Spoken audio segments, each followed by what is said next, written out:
نحمده ونصلي على رسوله الكريم اما بعد فاعوذ بالله من الشيطان الرجيم بسم الله الرحمن الرحيم رب اشرح لي صدري ويسر لي امري واحلل عقدة من لساني يفقهوا قولي افمن شرح الله صدره للاسلام. کیا بھلا وہ شخص جس کا سینہ اللہ نے اسلام کے لیے کھول دیا. ایک کردار ہے جس میں اس کا دل اسلام کے لیے کھل گیا. کسی چیز کا کھلنا کیا ہوتا ہے کہ پسندیدہ چیز کو اس میں جگہ دی جائے، یعنی دل کھلا کہ اسلام اندر آ جائے، سبمیشن اور اطاعت. مثلاً آپ کے گھر کا دروازہ ہے، آپ اس کے لیے کھولیں گے جس کو آپ اندر لانا چاہیں گے، جس کے لیے نہیں. مثلاً کوئی فقیر ہے، انوانٹڈ شخص ہے، تو آپ بند ہی رکھیں گے. اسلام آپ کے دل کے دروازے پہ نوک کر رہا ہے. اب دیکھیے آپ کا رویہ کیا ہے کہ اس کے دروازے کھول رہے ہیں کہ آ جاؤ، یا انوانٹڈ ہے، ضرورت نہیں. تو مومن جو ہے اس کا دل اسلام کے لیے کھل جاتا ہے. اللہ تعالیٰ اس کے لیے پھر اپنی اطاعت آسان کر دیتا ہے. اسی لیے کہا کہ شرح اللہ نے کھول دیا اس کا سینہ اسلام کے لیے. فہو علی نور من ربی، اور وہ اپنے رب کی طرف سے ایک روشنی پر چل رہا ہے. اس کو ایک روشنی نصیب ہوئی. اللہ تعالیٰ نے توفیق بخشی کہ انسان ان حقائق سے، ان مثالوں سے سبق حاصل کرے اور پھر اسلام پر مطمئن ہو جائے.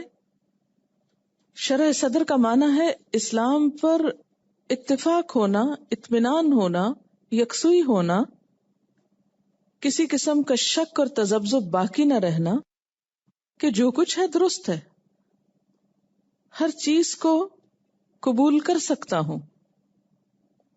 کیونکہ جس چیز کے لیے انسان کے دل میں پورا اطمینان آ جاتا ہے پھر اسے قبول کرنے میں اسے کچھ مشکل نہیں آتی. نقصان بھی ہو تو وہ اس نقصان میں بھی اپنا فائدہ سمجھتا ہے. یعنی یہ نور کب نصیب ہوتا ہے؟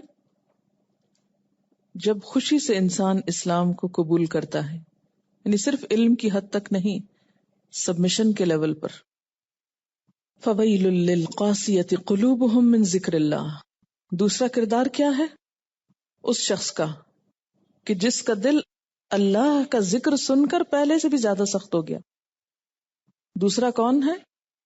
جس نے اللہ کی باتوں سے کوئی سبق نہ لیا بلکہ اس کا دل اللہ کی نصیحت سے اور سخت ہو گیا. یعنی دین کا علم اس کے لیے روشنی نہیں بنا، مزید بھٹکنے کا، بہکنے کا اور خسارے کا ذریعہ بن گیا. تو ایسے شخص کے لیے تو ہلاکت ہی ہلاکت ہے. اولئک فی ضلال مبین. ایسے لوگ کھلی گمراہی میں مبتلا ہیں. تو اس سے کیا پتہ چلتا ہے کہ دین کو جان کر، قرآن کو پڑھ کر، اسلام کو سمجھ کر پھر دو کردار سامنے آتے ہیں. ایک وہ جس نے کھلے دل سے اس کو لیا، سمجھا، خوشی سے قبول کیا، اس کے مطابق اپنا عمل بدل لیا. اور دوسرا وہ جو جان تو سب کچھ گیا، سمجھ گیا، لیکن کسی چیز کو دل میں جگہ نہیں دی کہ وہ عمل کا حصہ بن جائے، بلکہ اور ڈھیٹ ہو گیا. قاسیۃ قلوبہم من ذکر اللہ. یہ وہ شیطانی رویہ ہے جو لاجک پیش کر کے ہر بات کی تعویل اور بہانہ کر کے عمل سے جی چراتا ہے. ایسے لوگ پڑھ لکھ کر بھی بھٹک جاتے. فی ضلال مبین. کون سی تعویلیں ہوتی ہیں ایسی جو کسی اور کی نہیں، ہم اپنی بات کریں گے. میں اور آپ، ہم سب اپنی اپنی بات کریں گے کہ کہیں یہ ہمارے بارے میں نہ کہا جا رہا ہو. ان دونوں میں سے ہمیں کہیں تو اپنے آپ کو رکھنا ہے نا، کہ قرآن پڑھ کر، دین کا علم حاصل کر کے اللہ کے اس ذکر سے ہمارا دل کھلا، سبمیشن میں اضافہ ہوا، یا پھر اور ڈھیٹ ہو گئے کہ ہر چیز کا کوئی نہ کوئی بہانہ تلاش کرے. نہیں، یہ حکم ایسے نہیں، ویسے، جیسے اہل کتاب کرتے تھے. حجت بازی، ہیلا سازی. جیسے قرآن پاک کی ایک اور آیت میں بھی آتا نا کہ وَلَا يَكُونُوا كَالَّذِينَ أُوتُوا الْكِتَابَ مِنْ قَبْلُ فَطَالَ عَلَيْهِمُ الْأَمَدُ فَقَسَتْ قُلُوبُهُمْ وَكَثِيرٌ مِّنْهُمْ فَاسِقُونَ. اور وہ ان لوگوں کی طرح نہ ہو جائیں جنہیں پہلے کتاب دی گئی، پھر ایک لمبی مدت ان پر گزر گئی تو ان کے دل سخت ہو گئے، اور آج ان میں سے اکثر فاسق بنے ہوئے ہیں. اہل کتاب کی طرح نہ ہو جانا، جن کو اللہ نے کیا کیا، کتاب دی، پھر ایک لمبا عرصہ گزرا، پھر ان کے دل سخت ہو گئے، یہ چیزیں ان کو بس روٹین میں محسوس ہونے لگی، دلوں کے اندر سے احساس ختم ہو گیا. یعنی اہل علم کا ڈھیٹ پن ہوتا ہے نا، یہ اس کی طرف اشارہ ہے. ایک ہوتا نا ایک بےچارا انجان لا علم شخص ہے، اس بےچارے کو پتہ ہی نہیں، پتہ چلا جتنا چلا اتنا مان لیا، اگر نہیں بھی پتہ نہیں عمل کر رہا تو کم از کم دل تو ڈرتا نا اللہ سے. لیکن ایک وہ کردار ہوتا ہے کہ جس کو پتہ سب کچھ ہے لیکن وہ ہر چیز کی تعویل رکھتا ہے اپنی ذہانت کی وجہ سے، انٹلیکٹ کی وجہ سے، اپنی ہوشیاری کی وجہ سے. وہ الفاظ کے ہیر پھیر سے آیتوں کا ایسا مفہوم نکال لیتا ہے کہ جس سے وہ عمل کو ایک طرف پھینک دے اور خود وہی کرے جو اس کی خواہش نفس کہتے. فرمایا اولئک فی ضلال مبین، ایسے لوگ کھلی گمراہی میں. اس میں جو آیت ہے اس میں لکھا ہوا ہے کہ کیا وہ شخص جس کا سینہ اللہ نے اسلام کے لیے کھول دیا وہ اپنے رب کی طرف سے ایک روشنی پہ چل رہا ہے. یہ ایک کیریکٹر ہے، ایک کردار ہے. کون سا؟ کہ جس شخص کا دل کھلا ہوا ہے. کس بات کے لیے کھلا ہوا ہے؟ اسلام کے لیے. اسلام کا لفظی معنی کیا ہے؟ اپنے آپ کو اللہ کے حوالے کرنا. یہاں دراصل دو کردار آمنے سامنے لائے گئے ہیں. ایک وہ جو قرآن پڑھ کر فائدہ اٹھاتا ہے، اور دوسرا وہ جو قرآن پڑھ کر فائدے کی بجائے اور نقصان میں چلا جاتا ہے. اب ان دونوں کرداروں کی خصوصیات دیکھ کر ہمیں خود کو پہچاننا ہے کہ ہم کون سا کردار ہیں. ایک کردار افمن شرح اللہ صدرہ للاسلام، کیا بھلا وہ شخص جس کا سینہ اللہ نے اسلام کے لیے کھول دیا ہو. اسلام یہاں اس معنی میں نہیں ہے کہ بطور دین. اسلام یہاں کس معنی میں ہے؟ سبمیشن، اطاعت، فرما برداری، جھک جانا. یعنی جو شخص قرآن اس لیے پڑھتا ہے کہ وہ اپنے آپ کو اس کے مطابق بدل لے، اس کے احکامات پر عمل کرے، اللہ کے حکم کے آگے جھک جائے. جیسے مسلم کا معنی کیا ہوتا ہے؟ جھکنے والا. ایسے شخص کو کیا نصیب ہوتا ہے؟ فَهُوَ عَلَى نُورٍ مِّن رَبِّهِ، وہ اپنے رب کی طرف سے ایک نور پر ہوتا ہے. یعنی اس کو ایک خاص روشنی نصیب ہو جاتی ہے جس سے وہ اللہ کی بات کا مطلب سمجھنے لگتا ہے. یعنی قرآن کا علم ہر ایک کے لیے نہ ہدایت کا سبب بنتا ہے، نہ روشنی کا سبب بنتا ہے، اور نہ ہی کامیابی کا سبب بنتا ہے. صرف قرآن کا پڑھ لینا کافی نہیں، صرف اس کا ترجمہ جان لینا کافی نہیں، صرف اس میں انٹلیکچوئل بحثیں اور فلسفے بگارنا کافی نہیں، بلکہ اصل مقصد کیا ہے کہ اسلام کے لیے دل کھل جائے، اپنے آپ کو اللہ کے حوالے کرنے کے لیے دل مان جائے کہ ہاں میں اللہ کا بندہ بنتا ہوں. اگر انسان اس تکبر میں مبتلا رہے کہ جو میری سوچ ہے، جو میرا علم ہے، جو میری خواہش ہے، جو کچھ میں چاہتا ہوں وہ ہونا چاہیے، تو ایسا شخص قرآن کو جب ڈومینیٹ کرتا ہے اور قرآن کے معنی بدلنے کی کوشش کرتا ہے، قرآن پڑھنے سے بھی اس کا مطلب عمل بدلنا نہیں ہوتا، بس صرف ایک انفارمیشن حاصل کرنا، تو وہ اس لیے کھنگالتا کہ اس میں ہے کیا. تو ایسے شخص کو یہ نور نہیں دیتا، اس کو روشنی نہیں ملتی. جو دل بند کر کے اور عمل کی نیت نہ رکھ کے پڑھے. جج کیجیے اپنے آپ کو کہ قرآن کی کوئی بھی آیت پڑھتے ہوئے میری سوچ کیا ہوتی ہے کہ میں نے اس پہ عمل کرنا ہے کہ نہیں کرنا. اگر آپ نے پہلے ہی ڈیسائیڈ کر رکھا ہے کہ صرف پڑھنے کے لیے پڑھنا ہے اور عمل کچھ نہیں کرنا، دل نہیں کھولا. دیکھیں نا، دل کھولنے کو میں نے تشبیہ دی تھی کس سے؟ جیسے کسی کمرے کا دروازہ کھول دیں. مثلا آپ اپنے گھر کا دروازہ بند کیے ہوئے، اتنے میں کوئی آ کے نوک کرتا ہے، بیل کرتا ہے. آپ کیا کرتے ہیں؟ جھانک کے دیکھتے ہیں کون ہے یہ بیل کرنے والا. آپ دیکھتے ہیں کہ بہت عزیز دوست ہے کوئی، آپ فوراً سے دھڑ سے دروازہ کھول دیتے ہیں، خوشی کے مارے فوراً کھولتے ہیں، آئیے. اور اگر آپ دیکھتے ہیں کہ کوئی انوانٹیڈ شخص ہے یا کوئی فقیر ہے مثلا، یا کوئی حقیر آپ کی نگاہ میں، سمجھنا تو کسی کو نہیں چاہیے لیکن غیر ضروری چیز ہے، تو آپ کیا کرتے ہیں؟ دروازہ بند کا بند رہنے دیتے ہیں. اس مثال سے سمجھیے کہ اللہ کا یہ کلام آ کر آپ کے دل کا دروازہ کھٹکھٹاتا ہے جب کسی بھی آیت سے آپ سامنا ہوتا ہے.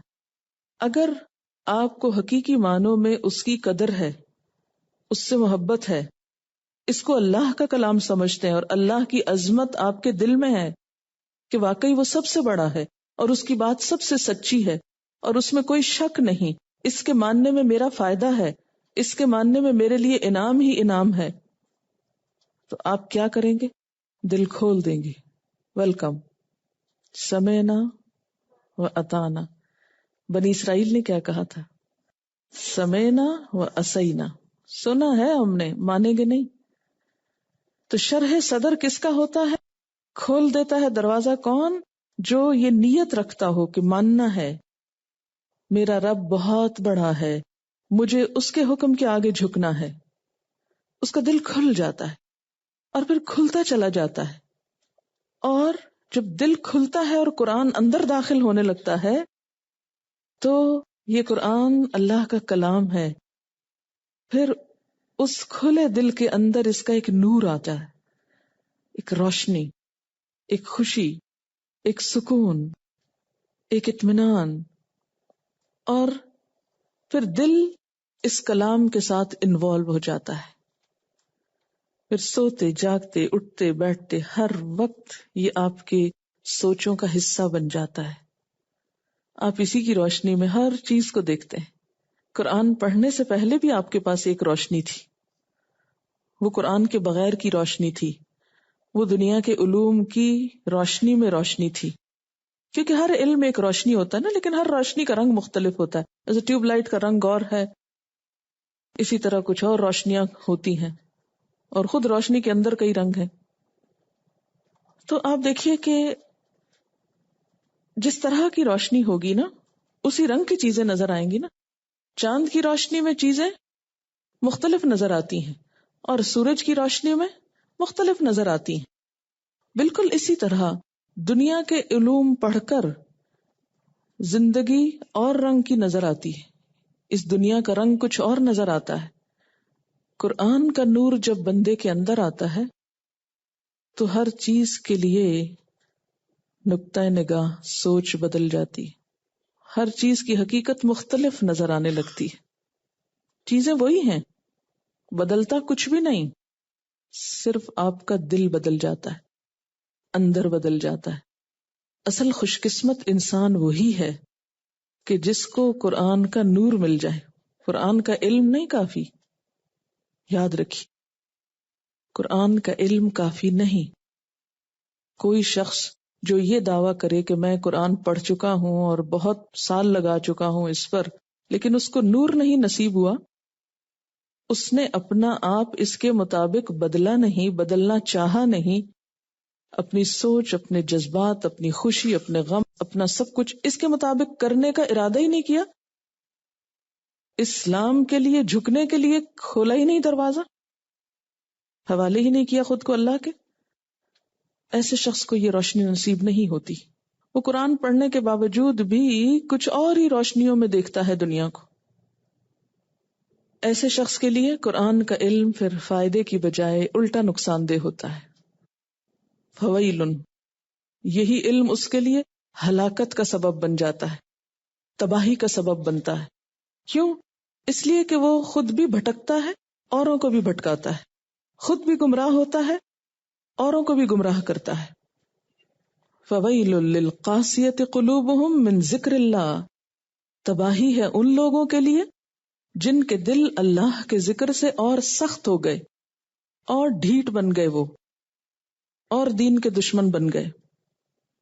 ان کے لیے یہی قرآن، جیسے حدیث میں آتا ہے نا، القرآن حجت لک او علیک. کتنے چھوٹے سے لفظ ہیں، 3. القرآن حجت لک او علیک.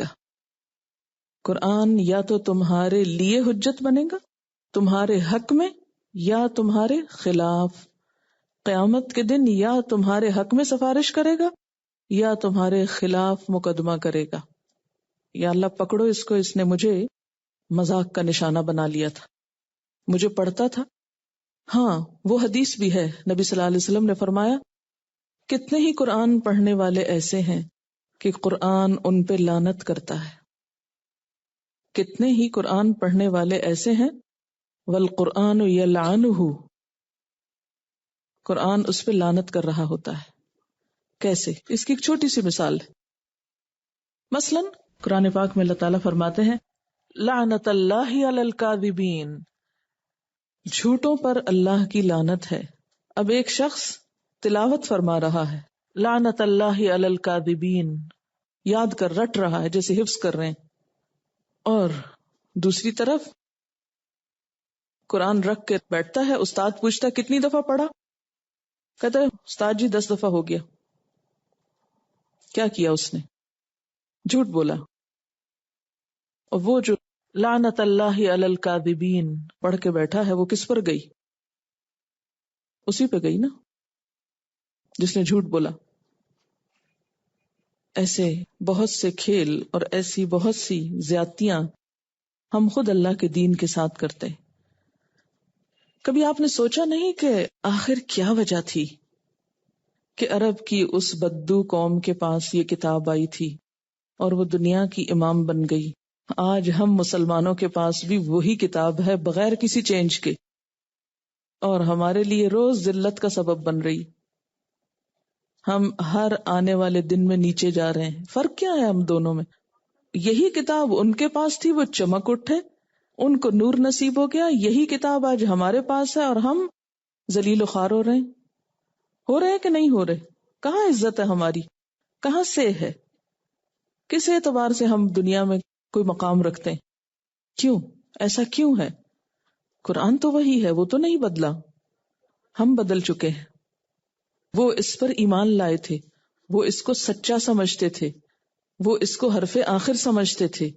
ہم زبان سے کہتے ہیں یہ اللہ کی کتاب ہے، چوم بھی لیتے ہیں، اوپر بھی رکھ دیتے ہیں، لپیٹ بھی دیتے ہیں، خوبصورت کیلی گرافیز بھی کرتے ہیں، ہار میں بنا کے پہن لیتے ہیں، آیت الکرسی گلے میں لٹکا دیتے ہیں.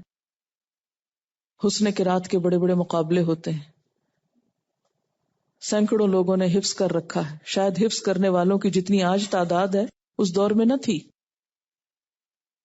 لیکن چونکہ عمل اس کے مطابق نہیں، اس لیے کیا ہو رہا ہے؟ الٹا پڑ رہا ہے یہ سب کچھ. ایک اور حدیث میں آتا ہے ان اللہ لیرفع بہذا الکتاب اقواما ویدع بہ آخرین، اللہ اس کتاب کے ساتھ کچھ قوموں کو اٹھائے گا، لیرفع، اور کچھ کو یدع رکھ دے گا، اوپر سے نیچے گرائے گا. اس لیے کہ آج ہم میں ایسے نو نہال پیدا ہو گئے ہیں جو اس کا مذاق اڑاتے ہیں. ہم مسلمانوں کے اندر جو اس کی آیات کا، اس کے احکامات کا، اس کی تعلیمات کا مذاق اڑاتے ہیں. ایسے انوکھے ماننے والے تو تاریخ کے کسی دور میں نہیں دیکھے گئے تھے. اسی لیے ایسی ذلت بھی مسلمانوں کے حصے میں شاید ہی کہیں آئی ہو. تو یاد رکھیے جب تک ہم اپنے کو نہیں بدلیں گے، اور کوئی کسی کو نہیں بدل سکتا جب تک کوئی شخص خود کو نہ بدلے، جب تک ہم خود کو نہیں بدلیں گے اس وقت تک اس سے بھی بہترین چیز لے آئیں کچھ فائدہ نہیں ہوگا. بالکل ایسے جیسے اگر کسی شخص کا معدہ کمزور ہو تو کیا ہوتا ہے، آپ اس کو سونے جیسی چیز کھلائیں، بلکہ جتنی اچھی چیز کھلائیں گے اتنا ہی اس کے لیے تباہی ہوگی، اتنی اس کی صحت اور بگڑے گی۔ کمزور معدے والوں کو تو ہلکی غذائیں کھلائی جاتی ہیں نا، اگر ذرا بھی ہیوی چیز کو کھلا دیں گے تو ان کی طبیعت اور خراب ہو جائے گی، وہ ان کو طاقت نہیں دے گی، وہ ان کی موت کا سبب ہو سکتی۔ تو جب تک ہمارے اندر یہ نیت نہیں ہے نا کہ یوں دل کھول دیا ہے، جو آئے گا مان لیں گے، اس وقت تک پورا فائدہ نہیں ہو سکتا۔ نیت تو کریں، مشکل یہ ہے کہ ہم نیت بھی نہیں کرتے، پھر اللہ جانتا ہے نا، وہ دیکھ رہا ہے کہ کس کا معاملہ کیا ہے۔ ہم ڈرتے ہیں، یہ نیت کرتے ہوئے ڈرتے ہیں کہ ہے پھر زندگی مشکل ہو جائے گی، کیسے مان لے یہ سب کچھ۔ تو پھر ان کا کیا قصور تھا جنہیں آپ صلی اللہ علیہ وسلم نے فرمایا ایک کلمہ ایسا مان لو عرب عجم کے سردار ہو جاؤ گے، تو ان کا کہ ایک نہیں 10 مانیں گے، لیکن یہ نہیں مان سکتے، وہ بھی اللہ کو مانتے تھے۔ یہی ماننا تو مشکل ہو گیا تھا ان کے لیے۔ پورا فائدہ اسی وقت ہو سکتا ہے جب نیت تو کر لے، جب نیت ہو جائے گی نا تو اللہ تعالیٰ آسانی بھی کر دے گا، کیونکہ اس نے کوئی ایسی چیز اتاری نہیں جو انسانوں کے لیے ناقابل عمل ہو۔ لا یکلف اللہ نفسا الا وسعها، سورۃ البقرہ میں آتا ہے نا، یضل بہ کثیرا ویہدی بہ کثیرا۔ اس قرآن کے ساتھ اللہ بہت سوں کو گمراہ کرتا ہے، اس کی مثالوں کے ساتھ، اور بہت سوں کو ہدایت دیتا ہے۔ وما یضل بہ الا الفاسقین، کس کو بھٹکاتا ہے؟ جو فاسق ہوتے ہیں۔ فاسق کون ہوتے ہیں؟ حدیں توڑتے ہیں اللہ کی، جو اپنی خواہشات پوری کرنے کے لیے اللہ کے احکامات کو پامال کرتے ہیں۔ جب بھی قرآن کی کوئی آیت پڑھتے ہیں تو فوراً کیا سوچتے ہیں؟ یہ تو فلاں کے بارے میں کہی گئی، کچھ کافروں کے لیے، کچھ یہودیوں کے لیے، کچھ عیسائیوں کے لیے، کچھ منافقوں کے لیے ہے، اور آج کے دور میں بھی اگر کچھ آیتیں ہیں ویلڈ تو وہ تو دوسروں کی خرابیوں کے لیے، اور ان کو ہم نے سمجھانا ہے اس کے ساتھ، خود اپنے لیے۔ کتنے لوگ ہیں جو ہم میں سے کہتے ہیں وہ انا اول المسلمین، اور سب سے پہلے سر اطاعت جھکانے والا میں ہوں۔ اگر انسان ابلیس کا ساتھی بن جائے تو وہی کچھ کرے گا جو اس نے کیا، کہ جب اس کو جھکنے کے لیے کہا گیا تو اس نے دلیلیں تلاش کرنی، لاجک پیش کرنے شروع کر دی اور بات نہیں مانی۔ اسی لیے قرآن جو ہے وہ ساری زندگی سمجھتے رہنے کی چیز ہے، اور جتنی دفعہ آپ اس کو پڑھیں گے پڑھائیں گے آپ حیران ہو جائیں گے کہ واقعی ایک میریکل ہے کہ کوئی اور چیز اس کے مقابلے کی نہیں کہ جو اس طرح دل پہ حاوی ہو جائے۔ وہ سخت دل جو ہے پتھر کی طرح نا، کہ پتھروں میں سے بھی پانی پھوٹ پڑتا ہے، لیکن جو انسانوں کے دل پتھر ہوتے ہیں پھر ان کے اندر جذب کچھ نہیں ہوتا، جو کچھ جاتا اوپر سے ہی بہہ جاتا ہے، اور وہ سوکھے کے سوکھے رہ جاتے ہیں۔ یہ کسی نے لکھ کے بھیجا، اللہ کا ذکر بارش کی طرح ہے۔ امیجن کریں کہ اگر بارش ہو رہی ہے اور بہت سارے برتن پڑے ہیں، کچھ الٹے اور کچھ سیدھے، بارش ہوگی تو جو برتن الٹے ہوں گے ان پر پانی تو پڑے گا، مگر بارش تھمنے پر وہ خشک ہو جائے گا، مگر جن برتنوں کا منہ کھلا ہوگا ان کے اندر تک پانی جائے گا۔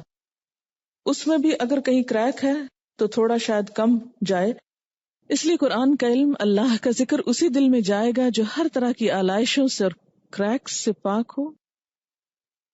قرآن کلام الہی ہے، ایک حیران کر دینے والا کلام۔ پھر ایسا کیوں کہ اس کو سن کر کچھ کا سینہ نہیں کھلتا، دل سخت ہو جاتے ہیں۔ بہت سے اس کو پڑھتے بھی ہیں مگر گمراہ ہو جاتے ہیں۔ بہت سے ایسے بھی بدقسمت ہیں کہ جتنا سنتے ہیں اتنا ہی ان کی نفرت میں اضافہ ہوتا ہے۔ ایسا کیوں ہوتا ہے؟ نمبر 1، قرآن پاک اللہ کا پاک کلام ہے۔ اسے دل میں جگہ دینے کے لیے دل کو پرانے نظریات اور عقائد سے پاک کرنا پڑتا ہے۔ جب تک غیر جانبدارانہ اپروچ کے ساتھ دل کو کھولا نہ جائے، قرآن دلوں پر اثر نہیں کرتا۔ تو جب قرآن پہنچتا ہی نہیں تو سختی کیسے دور ہوگی؟ یعنی صرف پہنچنے سے تو بات نہیں بنے گی۔ تو ایسے ہی نا، جیسے ایک پانی آپ کے پاس رکھا ہے لیکن آپ پی نہیں رہے، صرف ہاتھ بھگو رہے ہیں یا منہ پہ چھینٹے مار رہے ہیں، تو اس سے پیاس تو نہیں بجھ سکتی۔ دوسری بات، وہ لوگ جنہیں قرآن سے ہدایت نہیں بلکہ اپنے ذاتی مقاصد کی کامیابی چاہیے، جو اللہ کے ذکر میں اپنے باطل نظریات کے لیے سرٹیفکیٹ ڈھونڈتے ہیں، اپنی بدعات کے لیے لائسنس چاہتے ہیں، یا اپنی خواہش نفس کی تائید میں توجیہیں تلاش کرتے ہیں، انہیں یہ سب مل جاتا ہے مگر وہ نور نصیب نہیں ہوتا جو اطاعت کرنے والے کو ملتا ہے۔ تیسری بات، جو ذکر ظاہریت کے لیے کرتے ہیں وہ قرآن کو فقہی بحثوں اور علمیت جتانے کے لیے سیکھتے ہیں، یعنی علمیت جتانے کے لیے، دوسروں کو یہ بتانے کے لیے کہ ہم قرآن پڑھے ہوئے ہیں۔ انہیں 2+2=4 کرنا تو آ جاتا ہے، اور یوں وہ بے عمل عالم بن کر بے نور ذکر کے ساتھ شیر کی گھال میں بھیڑیے بن جاتے ہیں اور کئی لوگوں کے ایمان کھا جاتے ہیں۔ چوتھی بات، ایک اور سخت دلوں کی مثال مذہبی گھرانوں کے وہ بچے جنہیں حکمت تبلیغ کو ملحوظ خاطر رکھے بغیر قرآن و حدیث سنائی جاتی رہی، وہ اٹھیں تو، وہ ہنسے تو، کھائیں یا کھیلیں تو غرض کے بے موقع بے محل بغیر یہ دیکھے ہوئے کہ لوہا گرم ہے یا نہیں ضرب پہ ضرب لگائی گئی، اور اس طرح ان کے کان ان الفاظ کے عادی ہو جاتے ہیں مگر نہ دل سے سنا ہوتا ہے، لہذا دل پہ کچھ اثر نہیں ہوتا۔ اور اس طرح جو ہی ماں بولنا شروع کرتی ہے تو بچے اپنے کانوں کے سوئچ آف کر لیتے ہیں اور یوں سن کر نہیں سنتے۔ اللہ کے ذکر کی بے موقع اوور ڈوز ان کے دلوں کو سخت کر دیتی ہے، اور پھر قرآن کی دل دہلا دینے والی آیات بھی انہیں ہلا نہیں پاتی۔ اکثر اوقات ایسے افراد دوہری زندگیاں گزارتے ہیں، وہ گھر میں مسلمان ہوتے ہیں اور باہر جو ان کا جی چاہے وہ کرتے ہیں۔ ایسے لوگوں کو دیکھ کر میں سوچتی ہوں اللہ جانے سزا کا زیادہ مستحق کون ہوگا۔ اللہ ہمیں ایسے مبلغ بننے سے بچائے۔ قرآن شفا ہے، ہمیں اس کی صحیح ڈوز اور وہ بھی بروقت دینے کی حکمت عطا فرمائے تاکہ ہم بھی کسی کی دل کی سختی کا باعث نہ بنے۔ کیا شرح صدر کے لیے شرط ہے کہ بعد میں عمل بہت حد تک پرفیکٹ ہو؟ دیکھیں، دل کھلا ہے تو کچھ نہ کچھ کوشش میں لگے ہوئے ہیں، قدم بقدم آگے بڑھ رہے ہیں۔ مومن ایک درخت کی طرح گرو کرتا ہے، اور نیک عمل جو ہوتا ہے ایک درخت کی طرح، ایک تو موسم بہار آنے پہ تیزی سے پھلتا پھولتا ہے، لیکن اس کے پھلنے پھولنے میں بھی کچھ نہ کچھ وقت ضرور لگ جاتا ہے، اور پھر کچھ عرصے کے بعد کچھ نہ کچھ بیچ میں جھونکے زرد آتے ہیں، لیکن پھر وہ ختم نہیں ہوتا، پھر سبز ہونے لگتا ہے حتیٰ کہ اس انسان کی موت آ جاتی۔ اللہ نے بندہ مومن کو ایک اچھے درخت سے تشبیہ دی، وہ ہے ایور گرین، لیکن ایور گرین میں بھی آپ دیکھیں کہ کوئی نہ کوئی پتا جھڑتا رہتا ہے بیچ بیچ میں سے، مگر آن دا ہول اس کے سبزہ ختم نہیں ہوتا۔ کسی موسم میں زیادہ گرین ہو جاتا ہے، کسی میں ذرا کم ہوتا ہے، یعنی ایور گرین ٹری جو گرو آہستہ آہستہ آہستہ کرتا چلا جاتا ہے حتیٰ کہ مضبوط بن جاتا ہے۔ یہ فویل للقاسیۃ قلوبہم من ذکر اللہ، یہ کب ہوتا ہے؟ اللہ کا کلام پڑھ کے پھر دل سخت ہوتے ہیں، یہ کب ہوتے ہیں؟ جب تعویلیں کر لی جاتی۔ قرآن پڑھ کے ڈھیٹ کب ہوتا ہے انسان؟ ہمارے معاشرے میں ایسے لوگ پائے جاتے ہیں جو کہتے ہیں آخر ہم نے بھی قرآن پڑھا ہے۔ مجھ سے ڈائریکٹ کئی لوگوں کی بات ہوئی، ہم نے بہت دفعہ ٹرانسلیشن پڑھا ہے، بہت دفعہ قرآن پڑھا ہے، ہمیں تو ایسی کوئی بات نظر نہیں آئی کہ جو یہ کہتی ہو۔ آپ کو بھی ایسے کردار ملیں گے، اس وقت آپ سوچیں گے واقعی ہمیں تو شاید بھٹکا ہی دیا گیا ہے، بہکا دیا گیا ہے۔ یہ دراصل اس کردار کی بات ہو رہی ہے نا کہ جو یہ کہتا ہے کہ قرآن تو میں نے پڑھ لیا لیکن اس کے باوجود یہ کام میں نہیں کروں گا جو قرآن کہتا ہے۔ جس نیت سے ہم اس کو پڑھیں گے، جس سوچ کے ساتھ پڑھیں گے، اتنی ہی چیز ہم کو فائدہ دے گی۔ اسی لیے اللہ تعالیٰ کی طرف سے تو اتر رہا ہے سب کچھ، مگر ہر ایک کا ظرف کتنا بھرا جاتا ہے جتنا اس کا ہے۔ بارش ہوتی ہے، اگر آپ بالٹی رکھیں گے تو بالٹی کا پانی بھر جائے گا، اگر آپ ایک گلاس رکھیں گے تو گلاس بھرے گا۔ وہ چشمہ تو بہہ رہا ہے، ڈپینڈ کرتا ہے آپ نے آگے کیا رکھا ہوا ہے۔ جو جس نیت سے پڑھے گا اسی طرح کے معنی نکالے گا، عمل کی نیت سے پڑھے گا تو عمل کی باتیں نکلیں گی۔ خوف اس وقت تک نہیں آتا نا انسان کے رونگٹے اس وقت تک نہیں کھڑے ہوتے جب تک کہ انسان اس کو اپنے اوپر نہیں لیتا نا یقین کے ساتھ۔ ویسے قرآن کی ہوتا ہے نا جب یہ آیات آ رہی ہوتی ہیں جس میں جہنم کا تذکرہ ہے، تو جب تک اس کو ہم اپنے اوپر نہیں لے کے یقینی طور پہ دیکھتے ہیں کہ میرے ساتھ بھی ہو سکتا ہے، اس وقت تک سنجیدگی نہیں آتی۔ مثلاً کہیں آگ لگی ہوئی ہو تو ہمیں نہیں تکلیف ہوتی جب تک ہمارا ہاتھ نہ اس میں پڑ جائے۔ ہم قرآن کو خود اپنے لیے نہیں لیتے نا، ہم سمجھتے ہیں دوسروں کی باتیں، یعنی اپنی بدعمالیوں کے لیے جسٹیفیکیشن ڈھونڈ لیتے ہیں۔ اب جیسے ارتھ کویک وغیرہ کے لیے بہت ساری ریزنز بنا لیتے ہیں۔ دل سخت جب ہوتے ہیں نا کہ جب دل انوالو نہیں ہوتا، عقل سے انسان سوچتا رہتا ہے نا، ایک بچے کے رونے پہ ماں کیوں رو پڑتی ہے اور باپ کیوں نہیں روتا؟ اس لیے کہ اس کا دل ہے اس میں اور اس کی عقل ہے، اس پہ عقل غالب ہے، اس پہ دل غالب، تو اثر مختلف ہے۔ اچھا ایسا کیوں ہوتا ہے کہ جب اپنا کوئی فوت ہوتا ہمیں رونا آتا اور دوسرے دیکھ کے ان کو کوئی اثر ہی نہیں ہوتا؟ کیونکہ وہ ہماری بات ہے نا۔ تو جس چیز میں ہم اپنے کو انوالو کر لیں گے نا، مجھے نقصان ہو سکتا ہے، پھر دیکھیے کہ طرز عمل بدلتا ہے کہ نہیں بدلتا۔ قرآن ایک ایسی کتاب ہے نا جو دل پہ اتری، باقی جو علوم ہیں وہ عقل کی پیداوار ہوتے ہیں۔ جیسے شعر جو ہے وہ عموماً دل کا جذبات کا اظہار ہوتے ہیں نا، تو اس سے کیا ہوتا ہے، دوسروں کے اوپر جلدی اثر ہوتا ہے۔ قرآن کے علم اور دوسرے علوم میں فرق یہ ہے کہ دوسروں میں خود کو انوالو کرنے کی ضرورت نہیں ہوتی، لیکن قرآن کا علم اس وقت تک آتا نہیں جب تک خود کو بیچ میں نہ رکھو، اس لیے کہ فیہ ذکرکم، یہ تمہاری اپنی باتیں ہیں۔ فویل للقاسیۃ قلوبہم من ذکر اللہ، پس ہلاکت ہے ان لوگوں کے لیے جن کے دل سخت ہو گئے اللہ کے ذکر سے۔ ہم تو ہمیشہ یہی پڑھتے رہے کہ اللہ کا ذکر دلوں کو اطمینان دیتا ہے، سکون کا باعث ہوتا ہے، خشیت الہی پیدا کرتا ہے، لیکن یہاں تو کچھ اور ہی لکھا ہوا۔ یہاں لکھا ہوا یہ ہے کہ تباہی ہے ان لوگوں کے لیے جن کے دل اللہ کے ذکر سے، اللہ کی نصیحت سے اور زیادہ سخت ہو گئے۔ ایسا کیوں ہوتا ہے کہ کچھ لوگوں پر ریورس ایفیکٹ ہوتا ہے، الٹا اثر ہوتا ہے، ان کو ایک ہی چیز سے فائدے کی بجائے نقصان ہوتا ہے؟ وہی دوا جو ایک کی زندگی بچانے کا سبب بنتی ہے دوسرے کے لیے موت کا سبب بن جاتی۔ ایسا کیوں ہوتا ہے؟ اللہ کے ذکر سے تو دل نرم ہونے چاہیے، اللہ کے ذکر سے دل سخت ہو گئے، تو کیا ذکر میں کوئی خرابی ہے؟ کیا وجہ ہے؟ ایسا کیوں ہوتا ہے؟ اس کے اسباب کیا ہیں؟ وجوہات کیا ہیں؟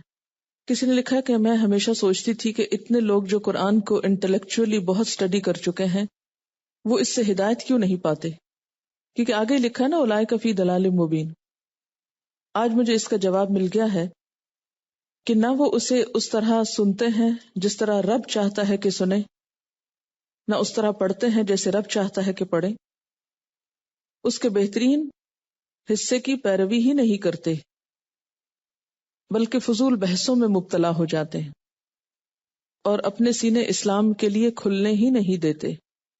جیسے قرآن پاک کی ایک اور آیت میں بھی آتا نا کہ یوم لا ینفع مال ولا بنون، جس دن مال اور بیٹے فائدہ نہ دیں گے، کام نہ آئیں گے، الا من اتى اللہ بقلب سلیم، مگر جو اللہ کے پاس قلب سلیم لے کر آئے، سلامت دل لے کر آئے۔ قیامت کے دن کی بات ہو رہی ہے کہ اس روز مال کام نہیں آئے گا، اولاد کام نہیں آئے گی۔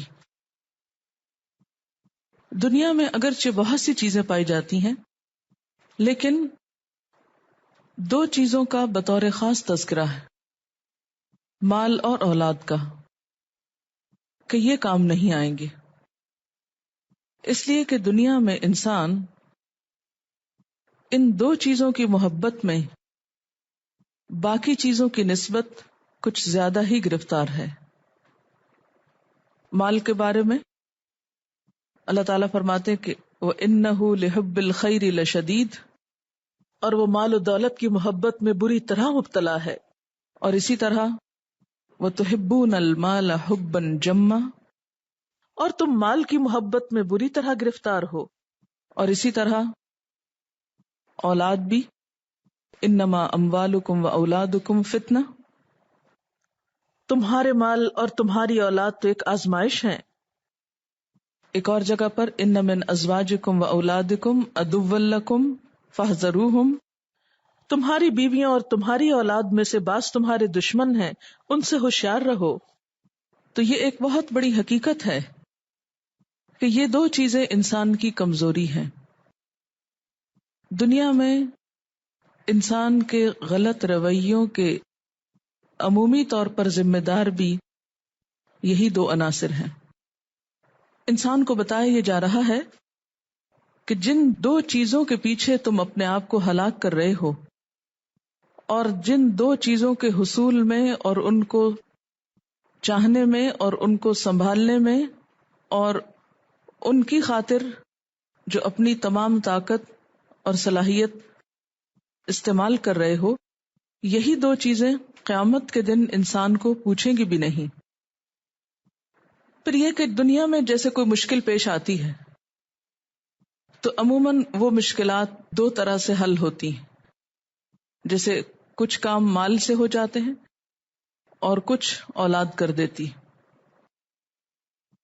لیکن قیامت کے دن جو مصیبت پڑے گی، اس روز وہ دکھ درد نہ مال سے دور ہوگا، اور اس دکھ درد اور تکلیف میں اولاد بھی نہیں کام آئے گی۔ انسان اگر اپنی اولاد کو فدیے میں دے کر خود بچنا چاہے اس دن کے عذاب سے تو بچ نہ سکے گا۔ ہاں، جو چیز وہاں کام آئے گی، جو چیز اللہ تعالیٰ انسان سے چاہتا ہے، وہ کیا ہے؟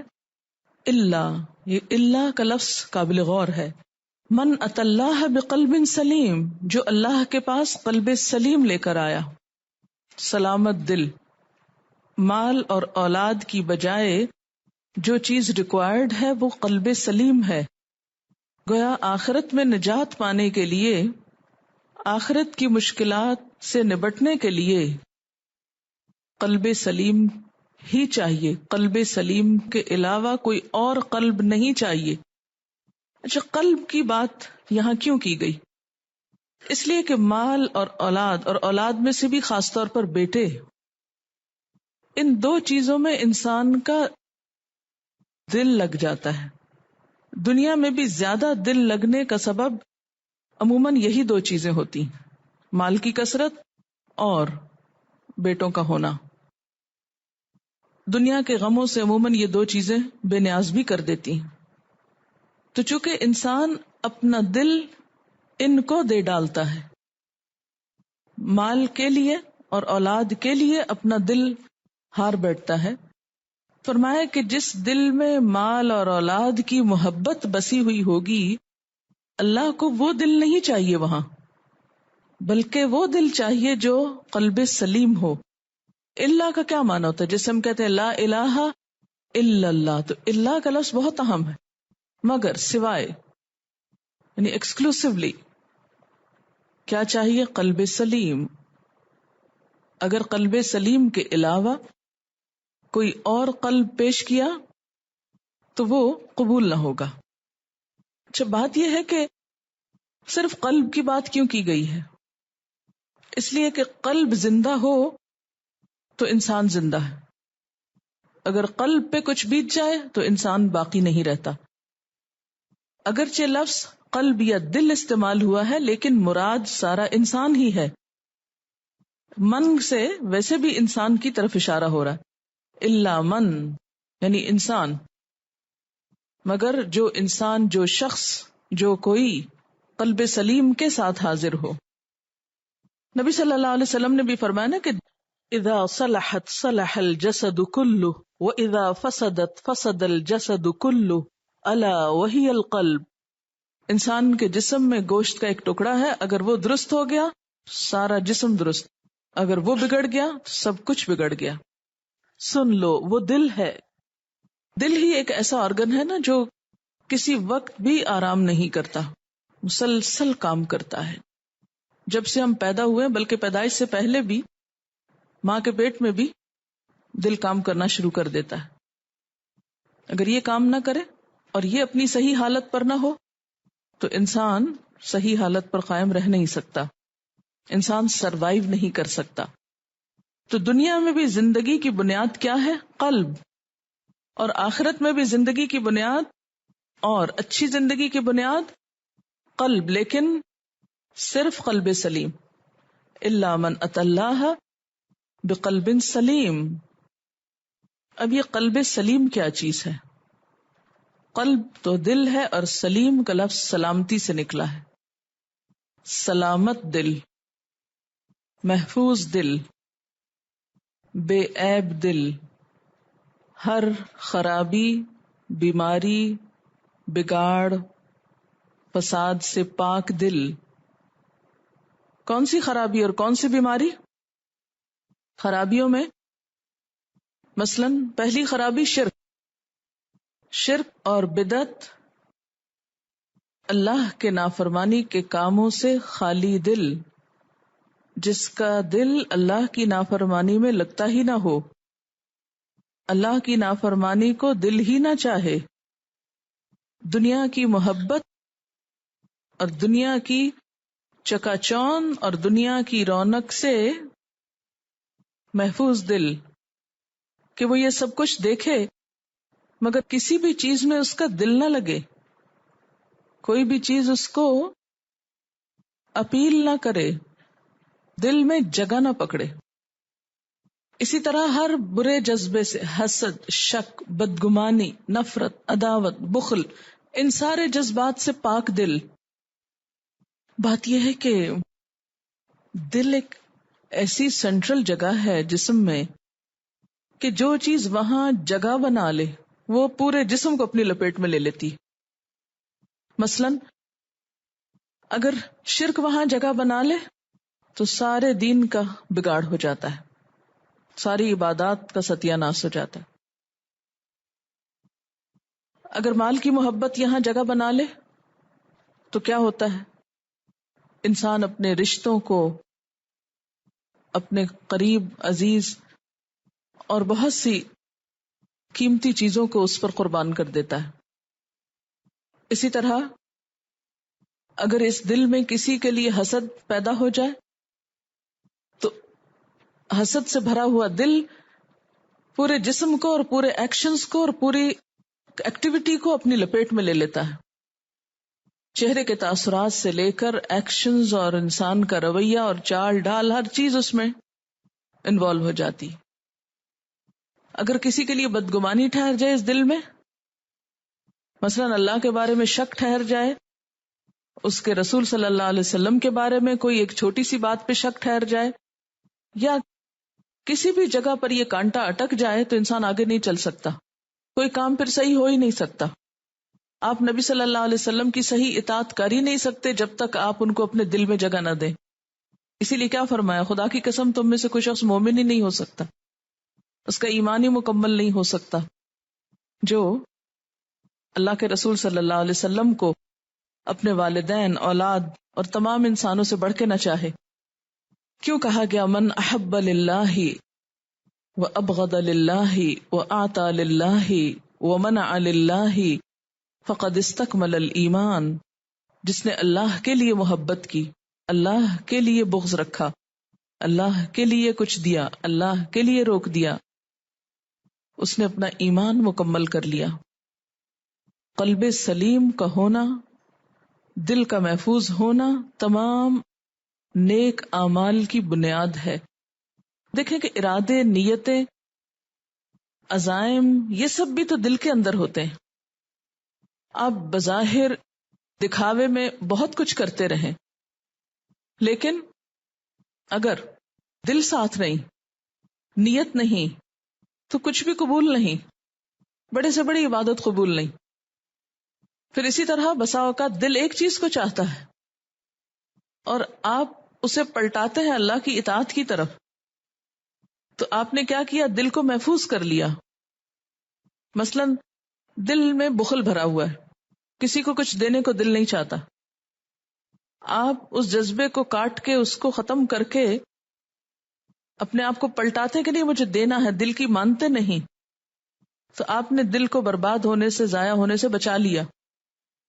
یعنی قلب سلیم کا مطلب یہ نہیں کہ آپ کے دل میں کوئی برا خیال آئے ہی نہ، اس کا مطلب یہ بھی نہیں کہ آپ کے دل میں دنیا کی کوئی محبت یا کسی بھی چیز کی کوئی محبت آ نہیں سکتی، یہ تو ہو ہی نہیں سکتا، یا نعوذ باللہ کوئی شرک والا یا اللہ تعالیٰ اور رسول اللہ صلی اللہ علیہ وسلم کے بارے میں کوئی برا وسوسہ آ نہیں سکتا۔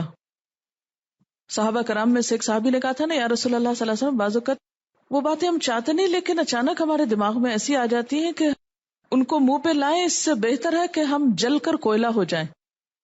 یعنی اچانک دل میں کوئی ایسی بات آ جاتی، ایسا وسوسہ آ جاتا، بدگمانی آ جاتی۔ اب کیا مطلب کہ دل محفوظ نہیں رہا، سلامت نہیں رہا، کہ وسوسہ آ کیوں گیا؟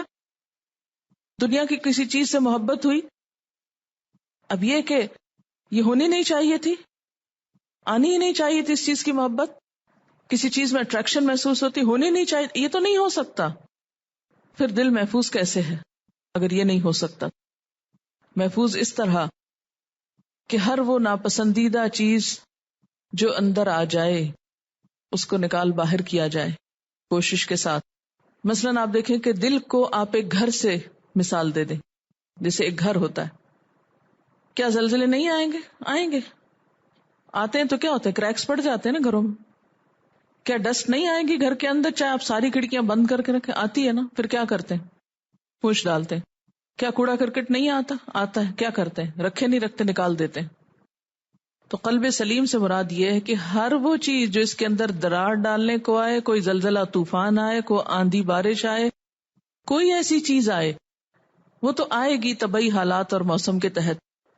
انسان اس دنیا میں رہتے ہوئے ہر روز کوئی نہ کوئی آندھی طوفان دیکھے گا دائیں بائیں جو اس کے دل کو ہلا مارے گے. لیکن انسان کو کیا کرنا ہے؟ ان سب چیزوں کا مقابلہ کرنا ہے. جہاں کہیں دراڑ پڑے فوراً اس کی اصلاح کر دینا ہے. جہاں کہیں کو رخنا ہونے لگے اس کو بھر دینا ہے. جہاں کہیں کو رنگ اترنے لگے اس کو کر دینا ہے.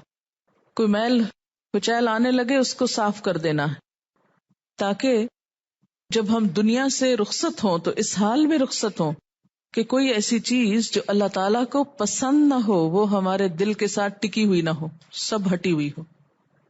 داغ دھبے سارے کے سارے مٹے ہوئے ہوں. یہ اسی وقت ہو سکتا ہے جب ساتھ ساتھ مٹاتے رہیں. گھر اسی وقت صاف رہ سکتا ہے جب ساتھ ساتھ صفائی کریں. اگر آپ کچھ دن کے لیے بھی چھوڑ دیں گے تو مشکل ہو جائے گی. نبی صلی اللہ علیہ وسلم نے فرمایا کہ جب انسان کوئی گناہ کرتا ہے تو دل پہ ایک سیاہ نقطہ لگتا ہے. جب انسان توبہ کر لیتا ہے، اصلاح کر لیتا ہے، تو کیا ہوتا ہے؟ نقطہ مٹ جاتا ہے. لیکن اگر انسان چھوڑ دیتا ہے تو وہ نقطہ پھیلنے لگتا ہے اور سیاہی پھیلتے پھیلتے پورے دل کو اپنے کنٹرول میں لے لیتی. علامہ اقبال نے کہا تھا نا، یہ مال و دولت دنیا، یہ رشتہ و پیوند، یہ مال اور یہ رشتے، ان سے انسان کو محبت ہوتی ہے، لیکن بتان وہم و گما لا الہ الا اللہ، یہ کیا ہیں؟ بت ہیں جن کو انسان پوجتا ہے. کون سے؟ خیالی. اپنا خیال ہوتا ہے نا جو کسی بھی چیز کو خوبصورت یا بدصورت کر دیتا ہے. یوم لا ينفع مال ولا بنون الا من اتى اللہ بقلب سلیم. ایک عام صحت مند دل ہے جس کا رنگ خوبصورت ہے، صحت مند، لیکن ایک سگریٹ پینے والے انسان کا دل ہے. سگریٹ کے دھوئیں سے دل کا حال یہ ہو جاتا ہے. آپ صلی اللہ علیہ وسلم نے سیاہی کا ذکر کیا تھا نا. اسی طرح اس سے ہم امیجن کر سکتے ہیں کہ جب ہم گناہ کرتے ہیں تو کیا ہوتا ہے. یہ صحت مند دل، قلب سلیم جو ہوتا ہے، قلب بیمار ہو جاتا ہے اور گناہوں کی میل سے سیاہ ہوتا چلا جاتا ہے. اللہ تعالیٰ کیا چاہتے ہیں؟ یہ دل چاہیے.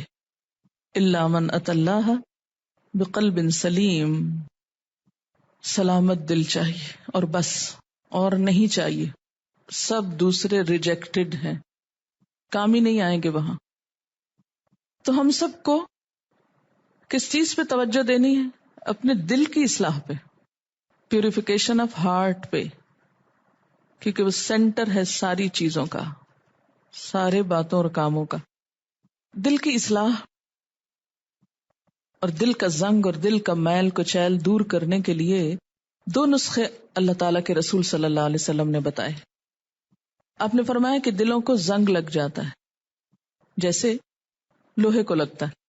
تو لوگوں نے عرض کیا، یا رسول اللہ صلی اللہ علیہ وسلم، لوہے کا زنگ دور کرنا تو ہم جانتے ہیں، دلوں کے زنگ کو کیسے دھوئیں، کیسے دور کریں؟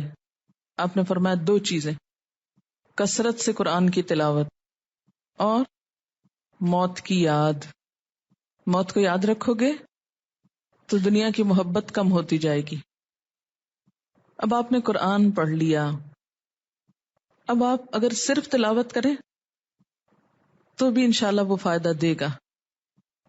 کثرت سے تلاوت کو معمول بنا لیں، اور خاص طور پر ایک بات ہمیشہ یاد رکھ، جس وقت دل ڈاواں ڈول ہونے لگے، جس وقت اداسی ہونے لگے، جس وقت پریشانی ہونے لگے، جس وقت ایمان کا لیول کم محسوس ہو، کچھ بھی دیر کیے بغیر قرآن کھول لیں، کہاں سے جہاں سے بھی کھل جائے، ضروری نہیں کہ کوئی خاص صورت سلیکٹ کریں، کھول لیں، جو سامنے آئے پڑھنا شروع کر دیں، اس وقت تک پڑھتے رہیں جب تک افاقہ نہ محسوس کریں، جب تک شفا نہ ہو جائے۔ اگر سمجھیں کہ منہ سے لفظ ہی نہیں نکل رہا، ٹیپ آن کر دیں۔ کسی بھی اچھے قاری کی قرات آپ کے پاس لازمی طور پر ہونی چاہیے، اتنی ہی ضروری ہے جتنا آپ کے پاس آپ کے جسم پہ پہنا ہوا کپڑا ضروری ہے۔ سال کے لباس کے بجٹ میں کسی بھی چیز میں کمی کر لیں، کوئی ایک عدد قرات کسی بھی قاری کی جو آپ کو پسند ہو آن کر لیں اور سننا شروع کر دیں، کیونکہ قرآن سننے کے لیے۔ قرآن کے بارے میں کیا کہا گیا؟ شفاء لما فی الصدور، شفاء لما فی الصدور، یہ جو بیماریاں دلوں کو لگ جاتی ہیں ان کے لیے شفا ہے۔ لیکن دوا لیں گے تو شفا ہوگی نا، صرف وہ بند رکھے رہنے سے آپ کو شفا نہیں ہوگی۔ دوا آپ کی ڈبیا میں رکھی ہوئی اور ڈھکن بند ہے اور وہ آپ سے کھل نہیں رہا، کھا آپ رہے نہیں، آپ کا شفا ہو جائے تو نہیں کھول سکتی، اس کو کھولنا پڑے گا، اس کو نکالنا پڑے گا، اس کو کھانا پڑے گا اور ریگولر ڈوز لینی پڑے گی جب درد دور ہوں گے۔ آپ صلی اللہ علیہ وسلم نے فرمایا تھا کہ میں تمہارے پاس 2 چیزیں چھوڑ کے جا رہا ہوں، جب تک ان کو مضبوط پکڑے رہو گے کبھی گمراہ نہ ہو، اور ان میں سے ایک قرآن ہے اور دوسری سنت رسول صلی اللہ علیہ وسلم۔ الا من اتى الله بقلب سلیم، کچھ چیزیں سلامت رہتی ہیں جب ان کو چھیڑا نہ جائے، لیکن دل اس وقت سلامت رہتا ہے جب اس کو کسی مفید کام میں لگا دیا جائے۔ کسی بھی چیز کے لیے جئیں، خالی دل نہیں جئیں۔ اسی لیے علامہ اقبال نے کہا تھا نا، خدا تجھے کسی طوفان سے آشنا کر دے کہ تیرے بحر کی موجوں میں اضطراب نہیں۔ دل مردہ دل نہیں ہے، اسے زندہ کر دوبارہ، کہ یہی ہے امتوں کے مرض کہن کا چارہ۔ مرض کہن کیا ہوتا ہے؟ پرانی مرضیں، پرانی بیماریاں جو لگی ہوئی ہیں ان کا علاج اسی میں ہے کہ دل زندہ کیے جائیں، اور ہر زندہ چیز کو پانی سے پیدا کیا گیا۔ وحی الہی دلوں کی زندگی، جس کو بارش سے تشبیہ دی گئی، یہ دل کی زندگی کا سبب ہے۔ میرے استاد نے مجھے نصیحت کی تھی دین کی خدمت کے لیے، سب سے پہلے فہم سلیم، پھر قلب سلیم، اور پھر حب قویم۔ حب محبت، قویم درست، دین کی صحیح سمجھ ہو، قلب سلیم ہو، اور اس میں حب قویم ہو، یعنی یہ 3 چیزیں ہوں۔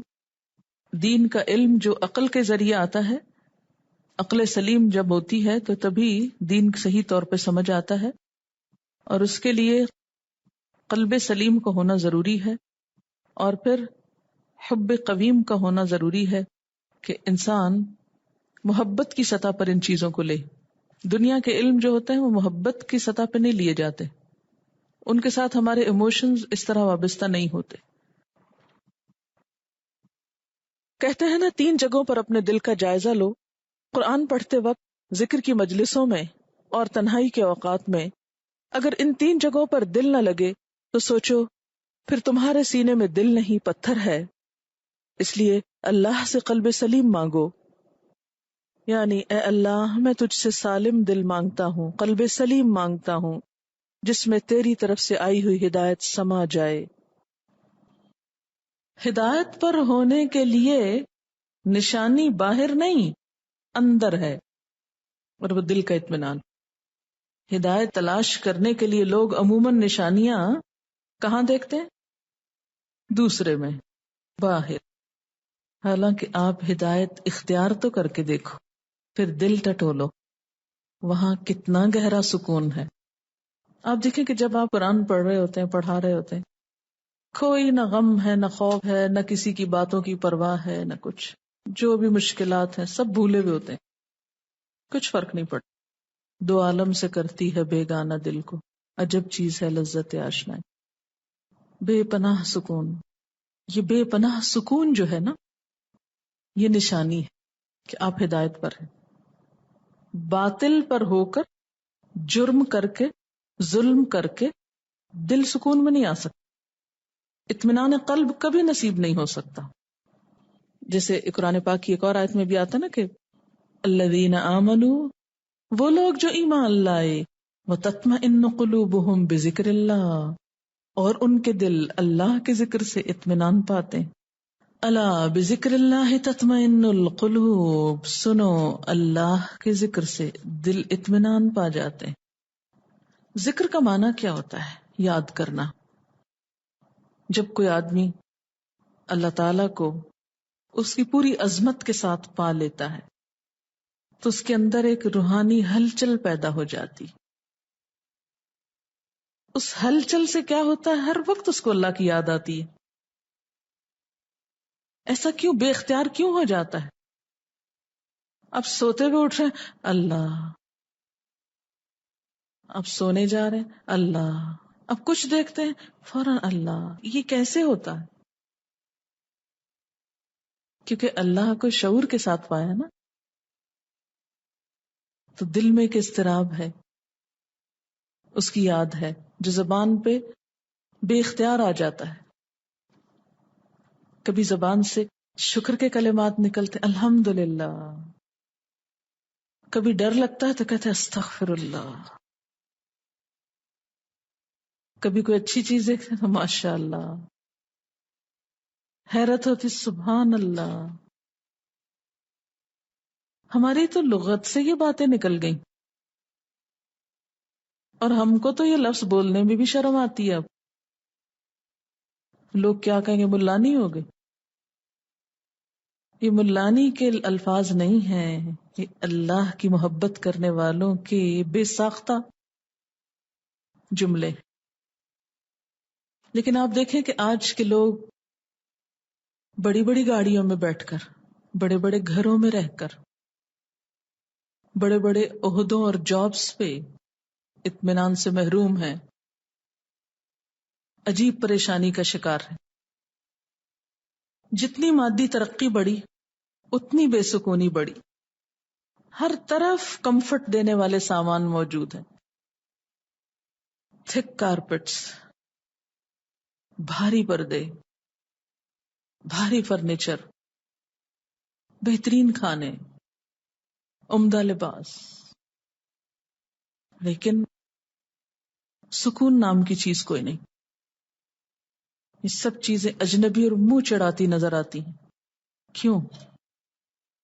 حقیقی خوشی نہیں لوگوں کے چہروں پر. مصنوعی مسکراہٹ کے پیچھے ایک فکر کی لہر ہے جو صاف دیکھی جا سکتی ہے. کیوں؟ اس کی وجہ کیا ہے؟ اس کی وجہ یہ ہے کہ خوشی تو روح کو ہوتی ہے نا، اور روح کا سامان قرآن ہے جو روح الامین لے کر آئے،